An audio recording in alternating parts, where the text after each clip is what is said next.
Soviet Air Force depended heavily on ground intercept control stations. The Air Defense Force has the same dependence on ground control. The ground stations transmit guidance commands directly to the onboard systems of the interceptor, steering it into position to lock its radar onto the target.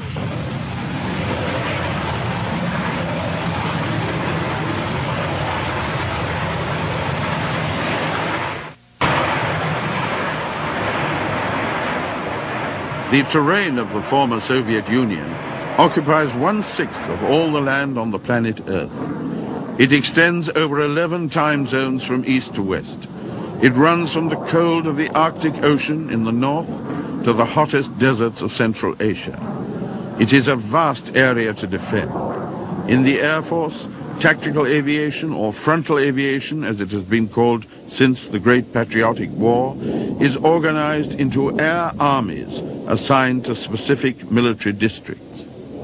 The Air Force of the Moscow Military District alone is responsible for an area that runs 600 miles from the border of Belarus in the west to the Ural Mountains in the east.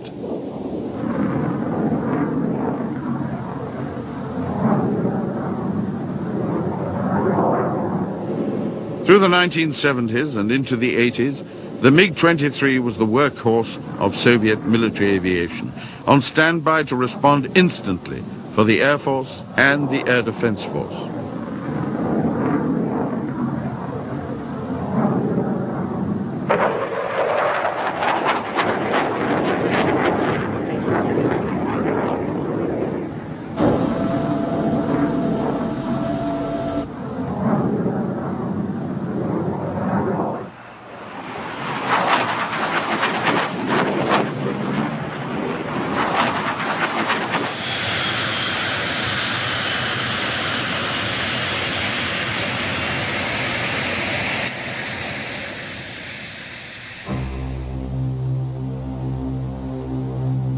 There is a controversy about the radar that equipped the MiG-23.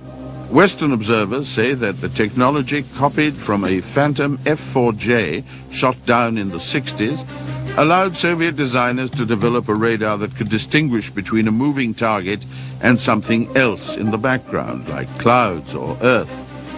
But Soviet designers deny that they stole the idea and claim they developed it in parallel with the West. In any case, the development opened the way for the revolutionary look-down, shoot-down radar system.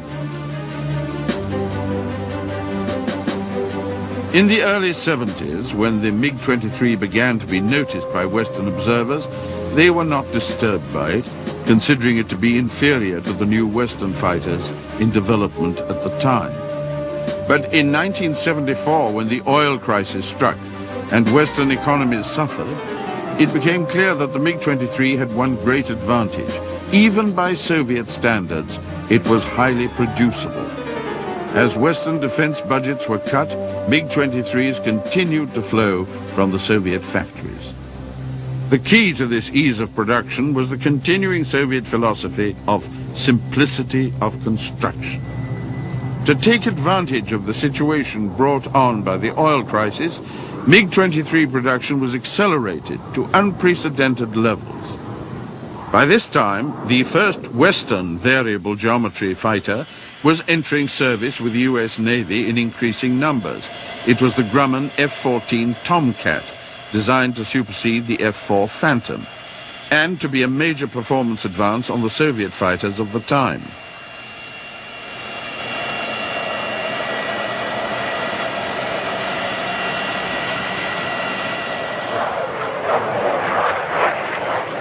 In a way, the design brief for the F-14 was similar to that of the MiG-23. Both had to have a top speed in excess of Mach 2, and while the MiG-23 had to be able to take off from short, rough airfields, the Tomcat had to be catapulted from aircraft carrier decks. The Tomcat was bigger than the MiG-23. It had an unswept wingspan of 64 feet, compared with 47 feet in the MiG. It had a crew of 2. The MiG carried a pilot only. The Tomcat's wing sweep system was different. Its straight position was 16 degrees and fully swept 68 degrees. The MiG's 3 positions were manually selected by the pilot, but the F-14 sweep was controlled automatically by a sweep programmer that kept the wing at the best sweep angle for current flying conditions.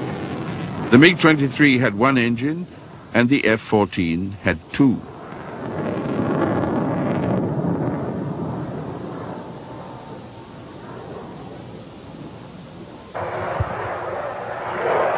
The design of the MiG-23 was strongly influenced by the American F-111 fighter bomber, but in this aircraft, a Sukhoi Su-24, the F-111's influence is even more apparent. The Su-24 was the direct Soviet equivalent of the F-111. It was designed for the same mission, low-level penetration through enemy air defense systems, seeking targets well beyond the front line.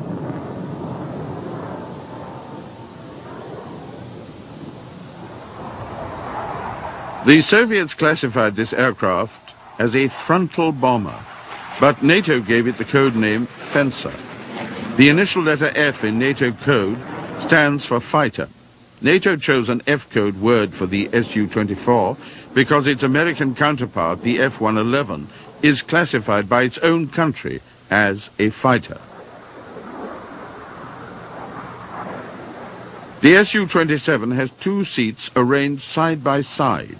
The pilot sits in one and the weapons control officer sits in the other. External weapons have always been a problem for variable geometry aircraft. Fixed hard points under a movable wing move with the wing instead of pointing straight ahead. The Su-24 solves this problem by having swiveling pylons that remain parallel to the center line of the aircraft no matter how much the wing sweeps. There has always been great rivalry between the MiG and Sukhoi Design Bureau. By the 1960s, they were the only 2 Soviet designers of tactical combat aircraft. Their position at the top of the hierarchy is secure and is respected by the whole of the industry. Sukhoi's Su-17 and the MiG-23 have almost identical performance. But the Soviet Air Force would not rationalize the situation and stop production of one or the other for fear of offending its design bureau.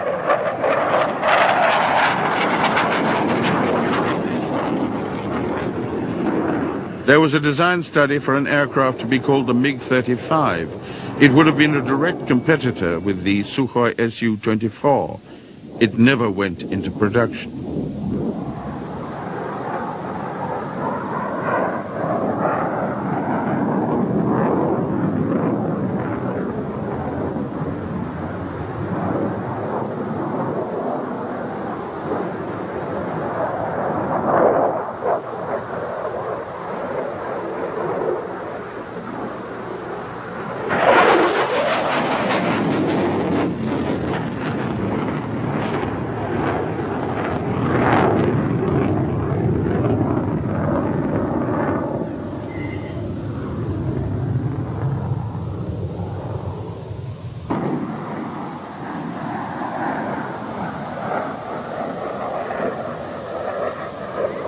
The F-111 weighs 100,000 pounds fully loaded. The Su-24 is smaller and lighter. Its unswept wingspan is 56 feet and its maximum takeoff weight is 87,000 pounds. Its overall dimensions place it somewhere between the F-111 and the F-14. The smallest and lightest by far of this quartet of Soviet and US variable geometry aircraft is the MiG-23, with a fully loaded weight of around 40,000 pounds.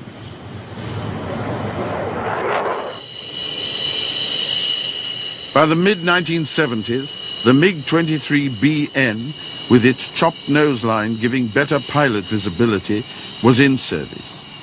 This led to an even more extensively modified version dedicated exclusively to ground attack. It was called the MiG-27. It was basically the same airframe as the MiG-23, but the pilot's field of view was better and there was more armor around the cockpit. It was fitted out to carry air to ground rather than air.